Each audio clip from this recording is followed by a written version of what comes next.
یہ کون سا دین ہے جس پہ چلتے ہیں جس میں نہ اخلاق ہے، نہ کردار ہے، نہ رفتار ہے، نہ گفتار ہے؟ سچ بولنے والے کو ڈھونڈنا پڑتا ہے، جھوٹ بولنے والا ہر جگہ ہے، مال کھا جانے والا سمجھتا ہے کہ مال کھا جانا ہی سب کچھ اچھا ہے، نہ دنیا کی فکر نہ آخرت کی فکر۔ یعنی جس رسول کی اصل و اساس اخلاق تھی، جس دین کی بنیاد اخلاق تھی، اس دین کا حشر یہ ہوا ہے کہ آج امت مسلمہ میں برے اخلاق اور جھوٹ بولنا ایک عادت بن گئی ہے۔ ایک ٹیکسی والے سے کسی نے آسٹریلیا میں سوال پوچھا، ایئرپورٹ سے گاڑی میں بیٹھا، جہاں جانا تھا تو راستہ لمبا تھا، سوال پوچھوں گا، کہا پاکستانیوں کا نہیں پاکستانی، کہا مسلمان ہو؟ تو اس نے کہا الحمدللہ مسلمان نہیں ہوں۔ الحمدللہ کا لفظ استعمال کیا اور کہا میں مسلمان نہیں ہوں۔ کہا یہ الحمدللہ تو مسلمان استعمال کرتے ہیں لیکن تم کہتے ہو مسلمان نہیں ہوں۔ کہا یہاں پر مسلمان وہ ہے جو ٹیکسی میٹر میں چوری کرے، یہاں مسلمان وہ ہے کہ اگر کسی کا پرس رہ جائے تو واپس نہ دے، یہاں مسلمان وہ ہے کہ اگر کوئی نشے میں ٹیکسی میں سوار ہو جائے تو جتنا ہو سکے اس کے جیب سے پیسے نکالے جائیں۔ عزیزان گرامی، ہم کہاں ہیں؟ ہم دوسروں کو کہتے ہیں ہمیں آج رات ایک 10-15 منٹ میری بات سن لیجئے، سوچئے ہم کہاں پر ہیں؟ جس اخلاق کے پرچار رسول اکرم نے کیا اور جس اخلاق سے لوگ متاثر ہو کر حضور اکرم کی طرف آتے ہیں اور دین قبول کرتے ہیں، اس اخلاق کا آج کہیں نام و نشان نہیں ہے۔ اور امام جعفر صادق علیہ السلام فرماتے ہیں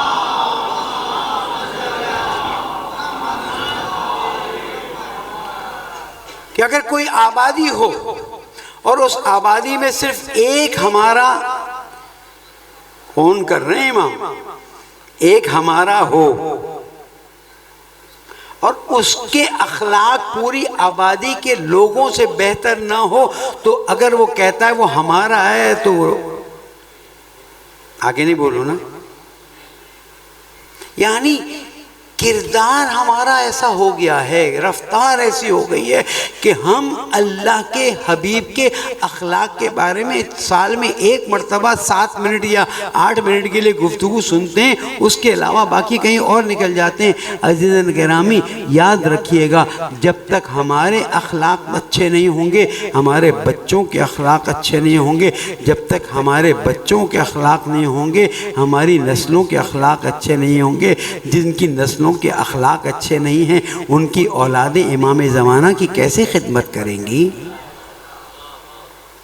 یہ آج والدین کو کیوں اتنی تلقین کی گئی ہے کہ اولاد کی تربیت کرو، اولاد کی تربیت کرو؟ اسی لیے نا کہ آج نہیں تو کل، کل نہیں تو پرسوں، پرسوں نہیں تو چند سال بعد، 100 سال بعد، 1000 سال بعد، مجھے نہیں معلوم ہے۔ ہمارے ہاں تو ایک عادت ہے کہ ذرا سا کچھ ہوتا ہے کہتے ہیں آخر زمان، آخر زمان۔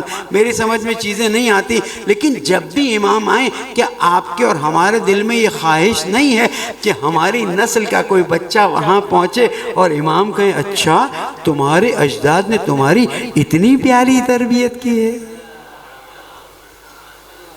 اور نہ ہو امام تک ہماری نسل نہ پہنچے، بیچ میں ختم ہو جائے، امام علیہ السلام پکاریں بابا وہ جو لوگ تھے جنہوں نے اپنے بچوں کی تربیت کی تھی، جو بچے شب جمعہ ہفتہ بھر ہر وقت ہمیں یاد کرتے تھے اور ہماری یاد میں زندگی گزارتے تھے، ان کو بلاؤ تو ہمیں بھی بلا لیا جائے گا۔ عزیزان گرامی، نہیں ہو سکتا ہے کہ ہم کہیں ہم اہل بیت کے چاہنے والے ہیں اور ہمارا اخلاق ایسا نہ ہو کہ اہل بیت سرٹیفائی کرے۔ ان کی سرٹیفکیٹ کے بغیر نہ قبر میں آرام ہے نہ جنت میں آرام ہے۔ دیکھیں ثواب آپ کو مل جائے گا، اس کی فکر مت کیجئے، لیکن ہمیں سرٹیفکیٹ چاہیے کہ یہ ہمارا ہے۔ اس سرٹیفکیٹ میں عبادت سے زیادہ تفکر اور تفکر کے ساتھ ساتھ اخلاق، یہ دو چیزیں اگر آپ کی شخصیت کے اندر ہیں، یقین کیجئے یہ جو ہمارے ناموں کے آگے لکھا جاتا ہے نا، وکیل اہل بیت، پتہ نہیں فلاں ولایت اہل بیت، خلیفہ اہل بیت، یہ سب لکھا جاتا ہے آج کل تو بڑا، جس کو اب یہ بھی ایک عجیب ہو گئی.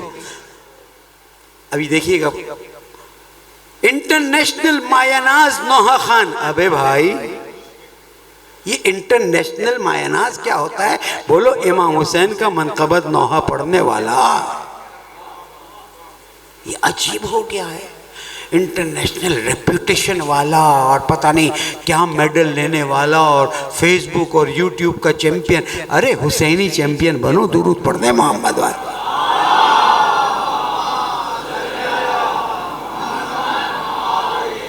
ہاں یہ کہیں شاعر اہل بیت کا نوحہ خان دے دیے. یہ ہمیں بھی آپ ذاکر عالم نہ کہیں، مولانا نہ کہیں، ذاکر اہل بیت کہیں، ہمارے لیے ایک فخر ہے. لیکن مثلا ایک جگہ پہنچا تو کہا جناب مشہور ٹی وی پہ جواب دینے والے مجلس شروع کی. میں نے کہا اس سے بڑی گالی نہیں ہے میرے لیے.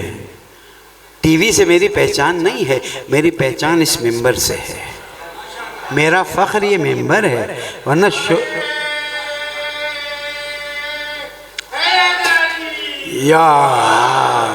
تو یاد رکھیے گا، نہ دنیا کے افسروں سے ہماری شہرت ہے، نہ دنیا کے ٹائٹل سے ہماری شہرت ہے، نہ یوٹیوب میں ذرا زیادہ ہونے کی وجہ سے شہرت ہے.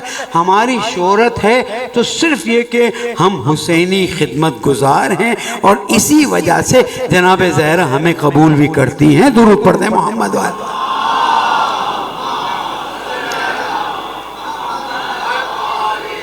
تو پوچھنے والا پوچھے گا مولانا یہ جو آپ نے آخر میں کہہ دیا جناب زہرا قبول کرتی ہیں، آپ کے پاس کوئی سرٹیفکیٹ ہے؟ میں کہا دیکھیں جناب زہرا جب بھی قبول کرتی ہیں نا، آپ مجلس میں شوق سے آتے ہیں. جس دن آپ کی مجلس میں آنے کے شوق نہ ہو، مجبور ہو، دل نہ چاہتا ہو، سمجھ لیجئے آج دعوت نامہ نہیں. اس سے بچیے. یہ دعوت نامہ نہ آنا نا، یہ بڑی خطرناک چیز ہے. اس لیے کہ ایک قدم انسان دور ہٹا، پھر دوسرا قدم دور ہٹا، اور پھر ایسا پھسلتا ہے کہ واپس آنے کا نام نہیں ہے. جس نے رسول اکرم کے سامنے مسجد نبوی میں بیٹھ کر کہا، آپ میں سے تو کسی نے رسول اللہ کو دیکھا؟ کسی نے رسول اللہ کا دیدار کیا؟ حتیٰ واقعی خواب میں دیکھا ہو؟ ہم نے تو نہیں دیکھا. ہاں اب آپ دیکھیے کہ جنہوں نے رسول اللہ صلی اللہ علیہ وآلہ وسلم کو اپنی آنکھوں سے دیکھا، کتنی مرتبہ ہاتھ چوما ہوگا، کتنی مرتبہ پیر کو ہاتھ لگایا ہوگا. کچھ نہیں، دیداری ہو جائے تو بڑی بات ہے. ہم تو تڑپتے ہیں ہمارے آقا ہمیں دیدار کروا دے تو ختم ہی ہو جائے نا بات. اور ہم تو آقا کے دیدار کے بجائے کربلا کی زری کا بھی دیدار مل جائے تو تڑپتے ہیں. اللہ سب کو نصیب کرے، جلدی نصیب کرے، عمرہ نصیب کرے، مدینہ بھی نصیب کرے. ایک درود اور پڑھ دیں محمد والم.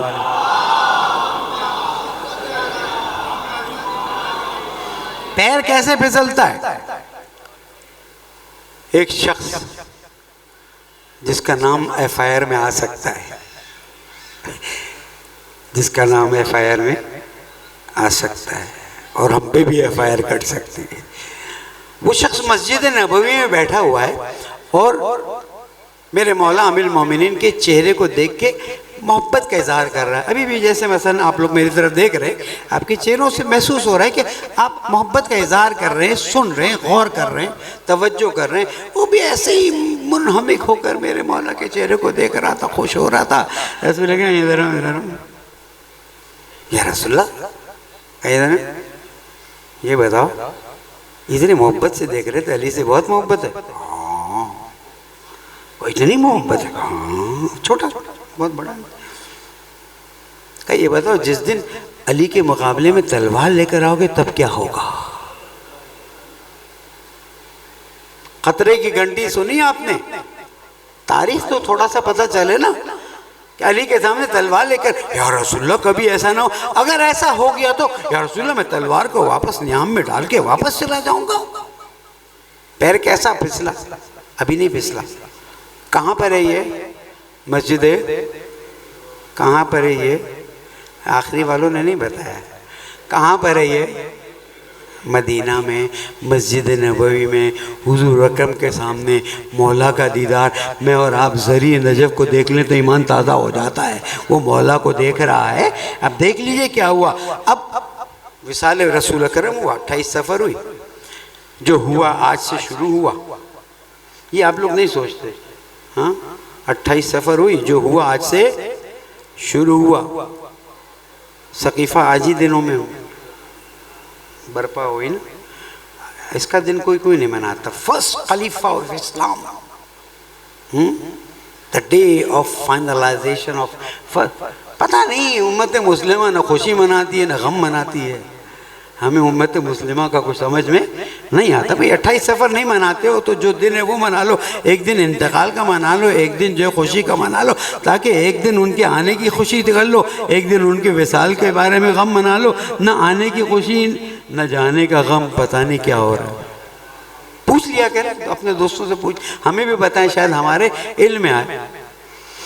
28 صفر کو وصال ہے، 3 دن تک لوگ جنازے کو درود پڑھتے رہے، نماز پڑھتے رہے، اور پھر تیسرے دن تدفین ہوئی۔ اور اس کے اسی زمانے میں یعنی 29 صفر، پتہ نہیں چاند 30 کا تھا یا 29 کا تھا، آج تو پہلے ربیع الاول کا چاند مجھے اطلاع میں آئی کہ شاید ہو گیا ہے۔ تو یہ 3 دن امت مسلمہ کو تو جشن منانا چاہیے کہ جناب ہم نے اللہ کے بتائے بغیر ہی اپنا خلیفہ چن لیا۔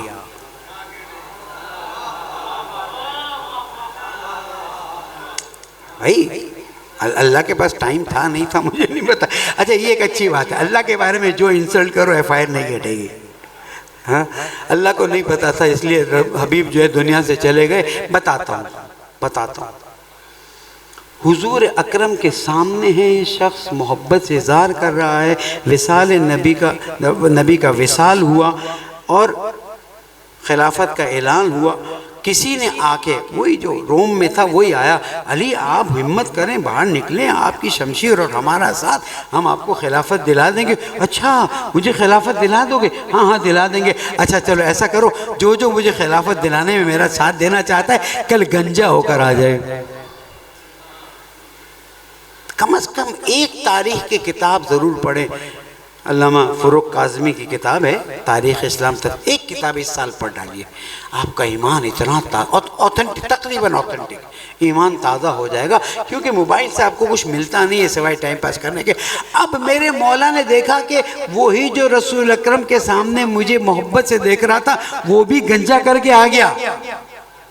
ابھی پیر پھسلا نہیں۔ میں کیا بتانا چاہ رہا ہوں، دین پہ آنا آسان، باقی رہنا مشکل، پیر پھسلا نہیں ہے۔ میرے مولا نے کہا بھائی یہ تو نے جلدی اندر آ جاؤ، 6 لوگ 7 لوگ، وہ جو حدیث ہے نا ارتد الناس الا 7 و 6، پلٹ گئے لوگ سوائے 6 یا 7 کے۔ اس کا مطلب یہ نہیں کہ سب کافر ہو گئے، اس کا مطلب ہے جو بیعت غدیر میں کی تھی اس سے پلٹ گئے۔ تو اس میں ارتداد کا لفظ آ سکتا ہے، کوئی مشکل نہیں ہے۔ میرے مولا نے اس کو بلایا، بس مسجد نبوی میں محبت کا اظہار کون کر رہا تھا؟ وہ شخص۔ 6 یا 7 لوگ جو گنجا ہو کر آئے، اس میں کون تھا؟ مولانا تو پہچان گئے۔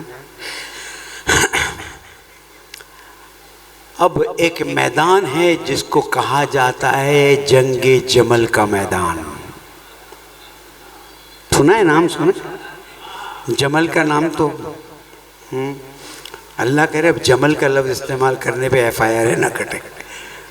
کیوں تم نے کہا؟ وہ اونٹنی اتنی بابرکت، اتنی مبارک کہ جس پہ مثلاً کون سفر کرے۔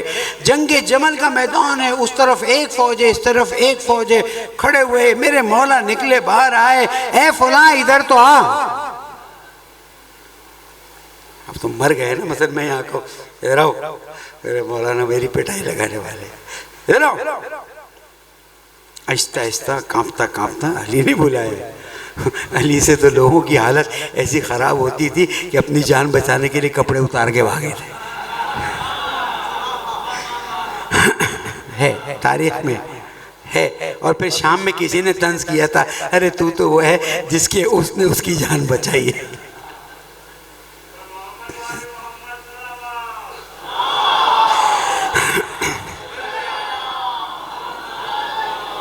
جب وہ آیا تو میرے مولا نے پوچھا تجھے یاد ہے ایک بار مسجد نبوی میں بیٹھے تھے؟ اچھا ایسے موقع پہ یہ بھول جاتے ہیں لوگ نا، کیا تھا کچھ یاد تو دلائیں؟ کہ تم مجھے محبت سے دیکھ رہے تھے، یاد نہیں یار، آپ یاد دلا، تم سے رسول اللہ نے کہا تھا کہ اتنی محبت سے آج علی کو دیکھ رہے ہو، کل اگر علی کے مقابلے میں شمشیر نکال کر آگئے تو کیا ہوگا؟ کہا ایسا کچھ یاد آ رہا ہے، لیکن عمر اتنی ہو گئی نا، اتنا ٹائم گزر گیا کہ میں تم کو یاد دلاتا ہوں۔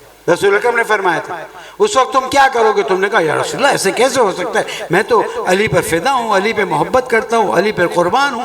کہا رسول اکرم نے پوچھا لیکن سپوز اگر تم میرے پہ ایسا وقت آئے تو کیا کرو گے؟ تو تم نے کہا تھا یا رسول اللہ اگر ایسا وقت آیا تو میں شمشیر نیام میں ڈال کے واپس چلا جاؤں گا۔ مولا نے فرمایا تو جاؤ، تو جاؤ، اب انتظار، تم نے رسول سے وعدہ کیا ہے نا، اب انتظار کس چیز کا کر رہے ہو؟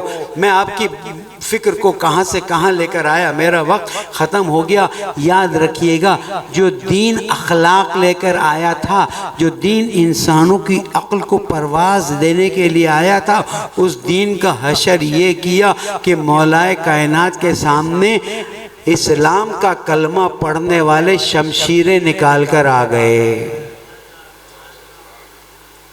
علی کے ایمان پہ کسی کو شک تو نہیں ہے، نہیں ہے نا، لیکن ایسا کیا ہوا؟ بس آہستہ آہستہ ایسا کیا ہوا رسول اکرم کے وصال کے بعد کہ جب تیسرے خلیفہ کو مسلمانوں نے، جن میں اصحاب کرام کی لسٹ ہے، شہید کیا، تو شام سے آواز اٹھی کہ تیسرے خلیفہ کے خون کا بدلہ لیا جانا چاہیے۔ بھائی تم ٹھیکیدار ہو، خلفاء کے خون کا بدلہ لینے، تو صرف تیسرے خلیفہ کے خون کا بدلہ کیوں لے رہے ہو؟ چوتھے کو بھی تو ضرورت لگی۔ ہمیں تو تاریخ میں کہیں نہیں ملتا جو دین اسلام لے کر، جو اسلام اخلاق لے کر، جو اسلام عقل کی باتیں لے کر، جو اسلام لوگوں کی فکر کو پرواز کرنے کے لیے آیا تھا، اس اسلام کا ایک ایسا حشر کیا گیا کہ جہاں پر کائنات کے مولا کو خاموش رہنا پڑا۔ اور میں نے صبر کیا، نہج البلاغہ پڑھے، اس طرح سے کہ گلے میں کانٹا اور آنکھوں میں، کتنا برداشت کیا ہوگا علی؟ کیوں برداشت کیا؟ میرے مولا کہیں گے اے ممبر پہ بیٹھ کے پوچھنے والے، میں نے اس لیے برداشت کیا تاکہ آج تمہیں پتہ چلے سچا اسلام کون سا ہے، دوسرا اسلام کون سا ہے۔ یہ آج اسلام جو ہمارے پاس آیا ہوا ہے اور ہمیں پتہ ہے کہ سچا اسلام کون سا ہے اور دوسرا اسلام کون سا ہے، یہ رسول اللہ کی زحمت، یہ مولا کائنات کی محنت، یہ جناب زہرا کی قربانیاں، یہ امام حسن کے جگر کے ٹکڑے۔ امام حسن بھی تو خلیفہ تھے، اس کو کسی نے زہر دیا، اس زہر دینے والے کو کوئی قتل کرے گا؟ نہیں کرے گا۔ امت سے سوال تو بنتا ہے نا۔ مجھے معلوم ہے شب غم کی رات ہے اور ہمارے دل مجروح ہیں، ہمارے دل مجروح ہیں کہ جو اسلام قیامت تک جانے والا تھا، اس اسلام کے جو، چلو تم امام نہیں مانتے ہو نا، مت مانو، یہ تو جانتے ہو کہ قُلْ لَا أَسْأَلُكُمْ عَلَيْهِ أَجْرًا إِلَّا الْمَوَدَّةَ فِي یہ تو مانتے ہو نا، تم یہ تو مانتے ہو آیت تطہیر کا یہ حصہ ہیں، یہ تو مانتے ہو کہ وہ ہستیاں ہیں جن کو اللہ تعالیٰ نے قرآن میں عظمت عطا کی ہے۔ سوال یہ پیدا ہوتا ہے ان ہستیوں کے ساتھ تم نے زیادتی کی اور دین اسلام کا وہ حشر کیا کہ آج مسلمان اسلام کو ڈھونڈتا ہے کہ صحیح اسلام کون سا ہے۔ یہ تو سید الشہداء کا احسان ہے کہ انہوں نے قربانی دے کر بتا دیا کہ اسلام محمدی یہ ہے، اسلام شامی یہ ہے۔ شام کا اسلام ہے نا، کبھی آپ کے پاس حاضر ہوئے عشرہ خمسہ تو اس میں عرض کریں گے آپ کی خدمت میں کہ اسلام کے 3 حصے بنے، یا بقول قائد محترم کے اسلام کی 3 تفسیریں نکلیں، ایک تفسیر اہل بیت، ایک تفسیر شام اور ایک تفسیر اصحاب کرام۔ ہم اہل بیت والے ہیں، تفسیر اصحاب کرام اہل سنت ہیں، اور تفسیر شام والے وہ ہیں جو یزید زندہ باد کہتے ہیں۔ بس مجھے آپ کو جھنجھوڑنا تھا کہ آج ہم رسول اکرم اور امام حسن کا غم منا رہے ہیں، تو اس غم میں ایک چیز اور شامل کر دیں کہ امام حسن، امام حسین، ان کی والدہ، ان کے والد، ان کے نانا نے اگر قربانی دی ہے تو صرف اس لیے دی ہے کہ دین قیامت تک جائے اور انسان جہنم سے جنت کی طرف آ جائے۔ عزیزان گرامی، وہ منظر کتنا سخت ہوگا، کتنا مشکل ہوگا کہ جب رسول اکرم، میں رسول اکرم کے وفات کے چند جملے بیان کر کے امام حسن پر جاؤں گا۔ جو تابوت وغیرہ تیار کرنا ہے تیار کر لیجئے، اس سے زیادہ وقت نہیں لوں گا۔ کہ آپ سوچیں اور مسلمانوں سے پوچھیں کہ یوم الخمیس کی حدیث کیا ہے، یعنی جمعرات کی حدیث کیا ہے؟ جمعرات کی حدیث یہ ہے کہ حضور اکرم نے اپنی زندگی کے آخری دنوں میں مسلمان جو اطراف میں کھڑے تھے ان سے کچھ مانگا، انہوں نے دینے سے انکار کر دیا۔ کیا مانگا؟ پوچھ لیجئے۔ کس نے منع کیا؟ پوچھ لیجئے۔ یہاں تک کہ حضور اکرم نے فرمایا چلے جاؤ یہاں سے۔ یعنی ایک شخص اپنی پوری زندگی انسانیت کی ہدایت کے لیے خرچ کرتا ہے، اور آخر عمر میں کہنے والا کہتا ہے یہ اب کاغذ اور قلم کیوں مانگ رہا ہے؟ لگتا ہے میرے لیے بولنا مشکل ہے۔ آپ اہل سنت سے کہیں اپنی کتاب میں ڈھونڈو، ریفرنس چاہیے تو سماوی تیجانی کی کتابیں موجود ہیں۔ پھر میں ہدایت پا گیا، آپ کے بھی 14 طبق روشن ہو جائیں گے، اور ان کو بھی تعجب ہوگا کہ ایسا بھی ہوا ہے۔ اور آج تک جس مسلمان نے یہ چیز پوچھی ہے، ڈھونڈی ہے اور اسے ملی ہے، اس کے بعد سے اس نے بعض لوگوں کا احترام چھوڑ دیا اور بعض لوگوں کا احترام شروع کر دیا۔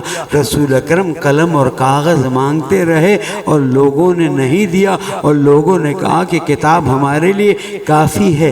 عزاداروں، رسول اکرم نے فرمایا جاؤ جیش اسامہ سے ملحق ہو جاؤ۔ لوگ ملحق نہیں ہوئے۔ جب اطراف میں دیکھا کہ ابھی تک تم یہاں پر ہو، رسول کی نافرمانی ہو رہی ہے، کہا آپ کی محبت میں آپ کی طبیعت خراب ہے، اس وجہ سے ہم نہیں گئے ہیں۔ عزاداروں، یہ حال امت نے رسول اکرم کا کیا کہ حضور جب دنیا سے گئے ہیں تو ناراض گئے ہیں، اور دل میں ایک درد لے کر گئے ہیں کہ مجھے معلوم ہے میرے بعد امت کا وہ حال ہوگا۔ یا رسول اللہ، آپ کے بعد نہیں، آپ کے فوراً بعد امت کا یہ حال ہوا کہ آپ کی بیٹی پر دروازہ گرایا۔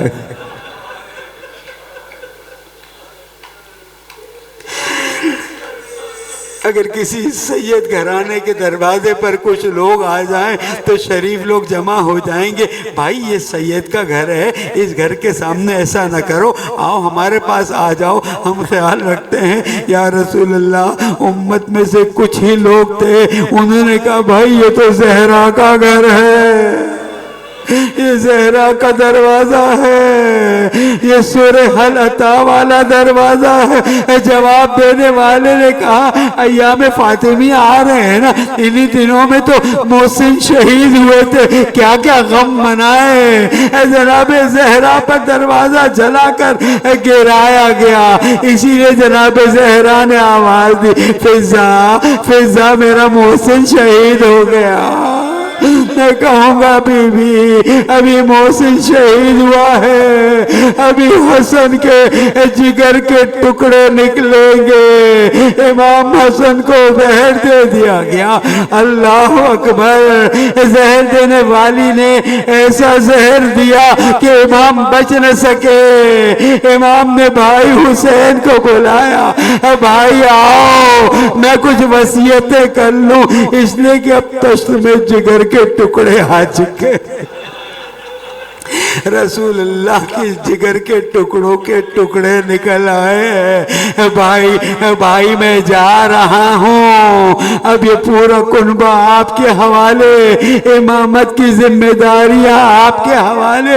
شاید جناب قاسم کو بلایا ہوگا، چھوٹے سے قاسم آئے ہوں گے یا گود میں لائے گئے ہوں گے، کوئی بازو پہ باندھا ہو گیا۔ اسی لیے عاشور کے دن جب امام حسین حضرت قاسم کو اجازت نہیں دے رہے تھے، جناب قاسم کی والدہ نے کہا آؤ اجازت دلاتی ہوں، بازو بند کھولا، ایک کاغذ نکالا، حسین کے قریب بھیجا۔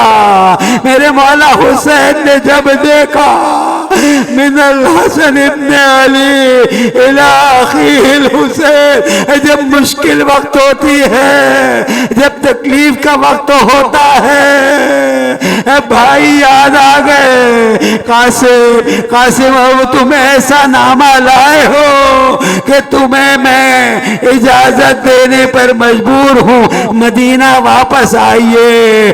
عزاداروں، امام کے لیے پانی لایا گیا، خون ٹپک پڑا واپس کیا، دودھ لایا گیا، خون ٹپکا واپس کیا۔ شاید بھائی حسین کے گلے میں ہاتھ ڈالا، بھائی میں بھی پیاسا جا رہا ہوں، تو بھی تو پیاسا ہی جائے گا دنیا سے۔ عزادارو،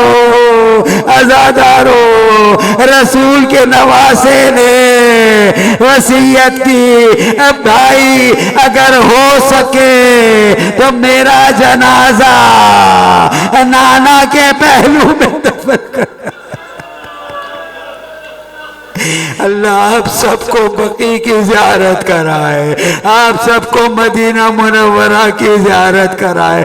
جب بقیع میں جائیں اور 4 اماموں کی ویران قبر دیکھے تو ایک جملہ کہیے گا، یا امام زمانہ تشریف لائیے، ہم آپ کی مدد کریں گے، ان قبروں کو بنائیں گے۔ کربلا کیسی عالی شان، نجف کیسا عالی شان، اب تو شام کا زندان بھی عالی شان۔